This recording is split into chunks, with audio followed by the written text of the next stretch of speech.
after doing that, well, and before as well, that I would be able to walk through the entire corpus of the Bible over the course of my life, and that's a very daunting challenge. But the next step is Exodus, and I've been looking forward to that for a very long time. I thought before I did the public lecture series, because that's not what this is, that I would find a variety of scholars from around the world, if I could, and see if I could figure out a way to bring them together to talk about Exodus in detail, to help me fill in my knowledge of this book before I do a public lecture series on Exodus, which I plan to do in June of 2023.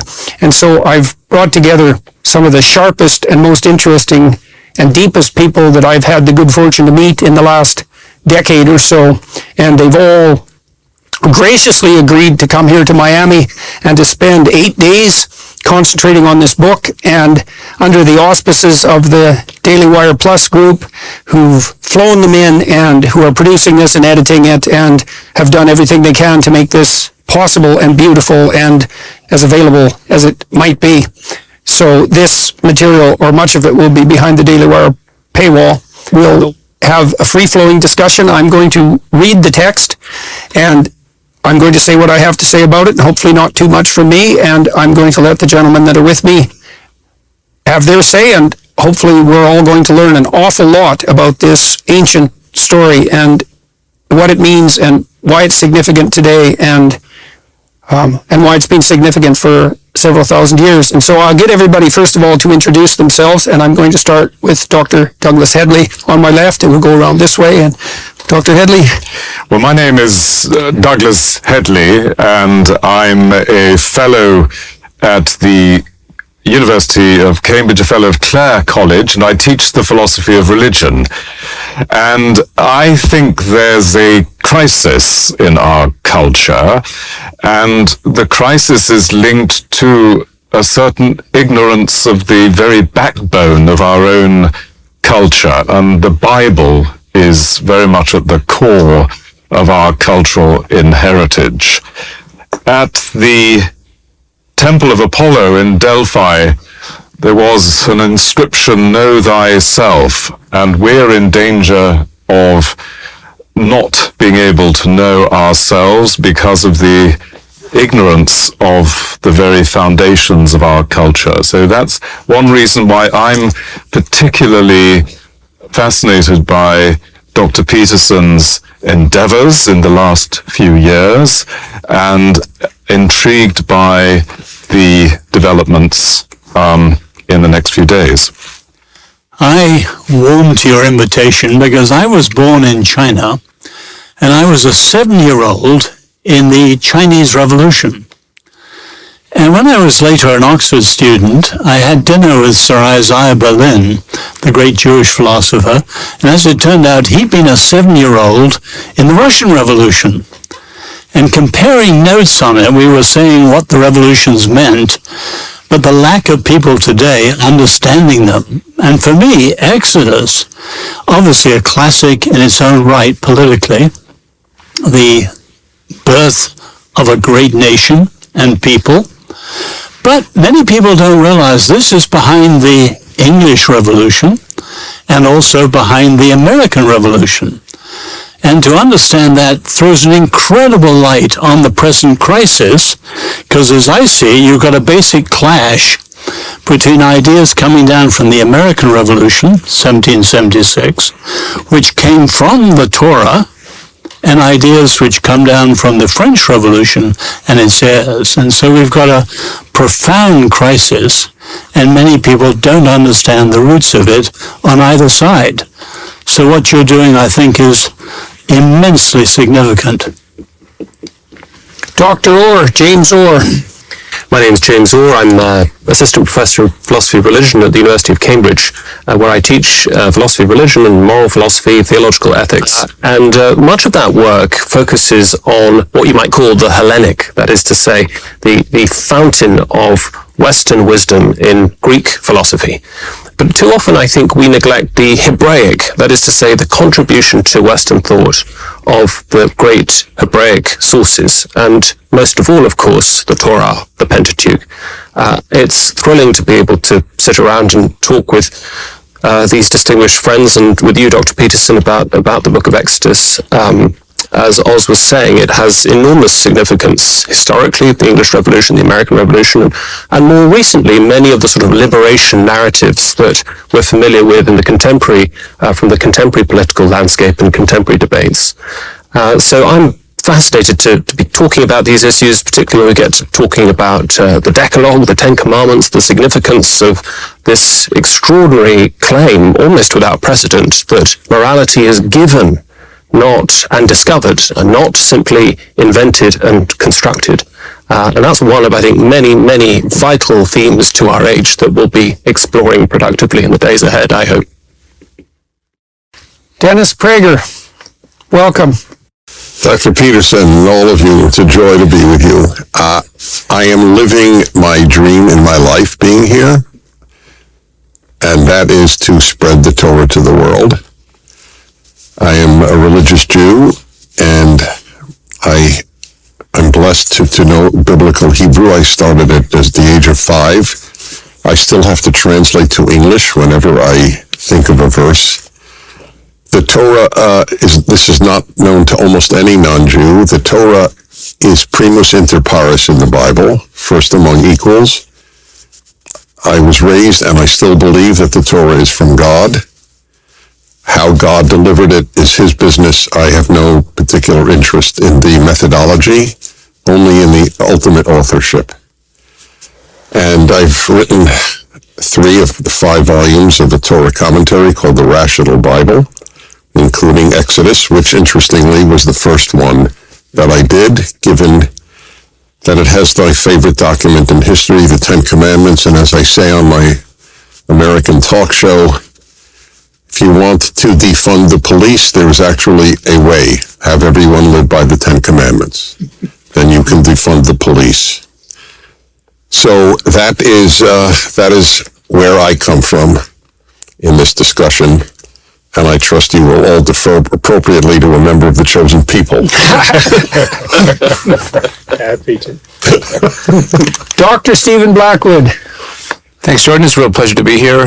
I'm Stephen Blackwood. I'm the president of Ralston College in Savannah, Georgia, an effort to revive and reinvent the traditional university.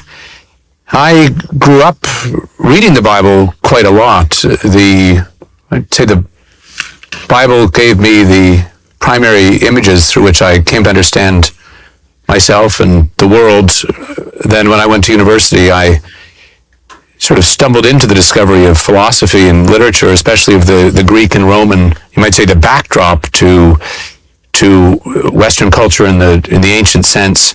And since then I've spent quite a lot of time thinking about the relation between that tradition and the biblical tradition and the way in which those are synthesized, and in the way in which that synthesis is fundamentally what gives rise to our principles and institutions in the Western world. I suppose I'm particularly excited to be here because I, as others have said, do profoundly think that we're living in a time in which we've lost the images through which we can make sense of ourselves and of the world in a way that's adequate to the longings of our own nature. So hopefully these images will come to be alive for us and for those who decide to listen to this afterwards. Great. Jonathan Pajot, another Canadian. That's right. So I'm Jonathan Pajot. I am an artist, and I'm someone who for a very long time has been reading the Bible and have been thinking about it more like an artist, I would say, in terms of structure, in terms of rhyme and rhythm. And so I'm interested in the book of Exodus more as a mystical text, and based in the Christian, it's actually, there's a small little book called The Life of Moses by St. Gregory of Nyssa, which is one of the foundations of Christian mysticism. And so I will be approaching the book mostly through that, through how it describes a structure, a narrative structure, which is also a geographic structure, the mountain, the temple, the tabernacle, and how this fits with even our own perception of reality and how reality comes together, how chaos can be brought into order. And so that is really the way that I'll be looking at it. So I'm really looking forward to this very diverse discussion. Excellent. So one of the things that's really fascinated me about Exodus, apart from the fundamental structure of the narrative, which is escape from tyranny, sojourn through the desert, and then reemergence, hypothetically, into the promised land. It's a very classic narrative structure, descent and reascent, is the fact that, is the manner in which God is represented as the primary spirit in the text. And so I've been toying with this idea that part of what the Bible is doing is describing a priority, a manner in which perceptions and actions might be prioritized. And a structure of priority is a pyramidal structure, and something has to be at the top.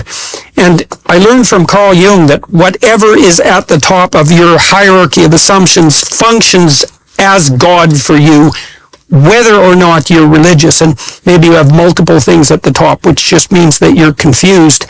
And then if Jung is correct, and I believe he is, then the question of what should be at the top really exists as the paramount question. And part of the way the biblical narrative represents that or addresses that is by describing God in some sense as a literary character, as Northrop Frye, a Canadian critic, pointed out. And one of the things that's remarkable about the Exodus text is that the highest ethical spirit to which we're beholden is presented precisely as that spirit that allies itself with the cause of freedom against tyranny. And that's put forward as a prime ethical dictum. So if it's the voice of God speaking to you, so to speak, then it's going to call you out of slavery, maybe the slavery of your own mind, the slavery of external conditions, the slavery of the tyranny. It's going to call you out of that slavery into freedom, even if that pulls you into the desert. And that's really something to know, and I think something that's deeply true. All right, so having said that and introduced everybody, we're going to start with the text, and as I said, I'll read it, and I'll make comments when they strike me, and we'll have everyone jump in, and away we'll go. So, Exodus 1. Now, these are the names of the children of Israel, which came into Egypt. Every man and his household came with Jacob. Reuben, Simeon, Levi, and Judah. Issachar, Zebulun, and Benjamin. Dan and Naphtali, Gad and Asher. And all the souls that came out of the loins of Jacob were 70 souls, for Joseph was in Egypt already. And Joseph died, and all his brethren, and all that generation. And the children of Israel were fruitful and increased abundantly and multiplied and waxed exceeding mighty. And the land was filled with them. So Jacob and the Israelites are presented as sojourners into Egypt. So they're foreigners, they're strangers in a strange land, you might say, and they came in under the guidance and patrimony of Jacob, who had a good relationship with the power structure in Egypt, but he dies and the generation after him dies, and relationships between the Israelites and the Egyptians become strained. Is commenting while you read okay? Comment at any point you want. Yeah. So, just for all of your edification, in Jewish life, if there are 10 best-known verses in the entire Torah, a new king arose over Egypt who did not know Joseph, is one of the 10. It summarizes the human condition of ingratitude perfectly. Joseph had saved the Egyptians from starvation, and the next Pharaoh doesn't even know his name. So he's forgotten the debts. He has forgotten the debts. He has entirely. But this is, as I say, the human condition. We have forgotten our debts in America to Washington, Madison, Jefferson. And there arose a new generation in America who knew not Madison. Mm-hmm. That could be a perfect verse. Right. Okay. Now there arose up a new king over Egypt, which knew not Joseph. And he said unto his people, Behold, the people of the children of Israel are more and mightier than we. Come on, let us deal wisely with them, lest they multiply. And it come to pass that when there falleth out any war, they join also unto our enemies, and fight against us, and so get them up out of the land. There's an accusation of a crime before it's committed, right? These people are just a threat and a plague, and we can't trust them, and that's part of this ingratitude as well, and a breakdown of trust, and that definitely sets the stage for conflict, a breakdown of trust. Therefore, they did set over them taskmasters to afflict them with their burdens. And they built for Pharaoh treasure cities, Pithom and Ramses. So the response to the hypothetical crimes of the Israelites was to enslave them. And one of the things we should notice very early on in this is that the book of Exodus regards that move of enslavement as fundamentally wrong. It's like an axiomatic precondition of the narrative itself. And modern people, I suppose, don't find that surprising because we all believe that slavery is wrong. But it isn't obvious that most of the countries and nations that in the past practiced slavery regarded it as wrong. And so this invisible ethic that already permeates the narrative has a revolutionary aspect in that sense. But the more they afflicted them, the more they multiplied and grew. And they were grieved because of the children of Israel. And the Egyptians made the children of Israel to serve with rigor. And they made their lives bitter with hard bondage in mortar and in brick and in all manner of service in the field. All their service, wherein they made them serve, was with rigor. That reminds me, that part of what happened under the Nazis with the work camps and in the gulags as well, right? This idea that you identify your enemies and then you sentence them to hard labor in your service against their will. And so you see this idea echoed very early in this story, and something that's definitely echoed through the 20th century. Yeah. So, but there's really this idea that what the Pharaoh is doing is wants to reduce Israel to potential for Egypt, basically. And you'll see it later when he wants to get rid of the men. He just wants women. And so in this image, and it repeats even the story of Abraham, how the Pharaoh wants to take his wife. It's about taking the potential of another people and try to subjugate it to yourself. So it's a reflection of instrumental usage. That's right. Yeah, and so, you can see that in people's proclivity to use one another interpersonally, because when you're talking to someone, you can decide a priori what you want from them, and then you can bend your words and your interactions so that you exploit what they have to offer for your purposes, or you can engage in honest dialogue where the purpose is mutual enrichment, and that what would you call it, instrumental end doesn't dominate. Yeah. So, and you can experience it, like at least the mystical fathers, they talk about Egypt also as representing your own passions. That is, you become a slave to something, and then you become an instrument of that thing. Right. So it's like anything that you have, like you like to eat, and then you're there. And at first, when eating knows you, like when your passion knows you, then you're fine. It's in the right order. Things are in the right order. But when your passion or desires or whatever behavior you have forgets you, then you become an instrument of it. Right. Like think of a drug addict, where everything they do serves this tyrant.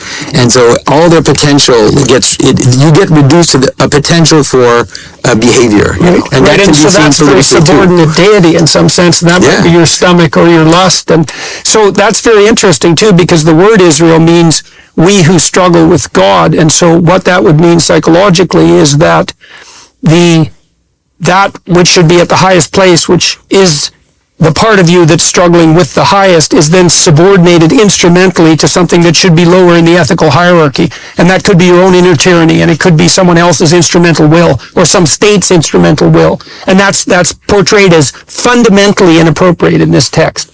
And you'll see, and it's imaged as this idea of making bricks.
and that's a reference to Babel as well.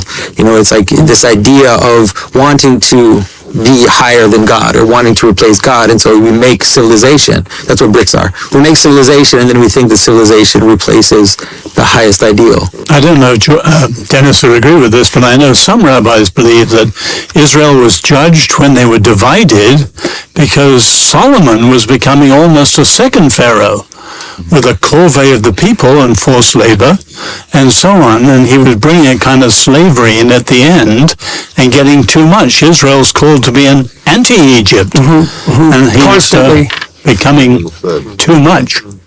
For your interest, there are two tyrannies. This is the overriding theme, I believe, of the whole Torah.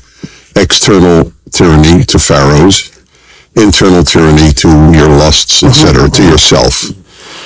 And the Torah actually has a law, which many Jews still observe, where you count every day between Passover and Pentecost, or Shavuot.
Is the 7 weeks after. You do this for 7 weeks. Every day you actually count with a blessing using God's name.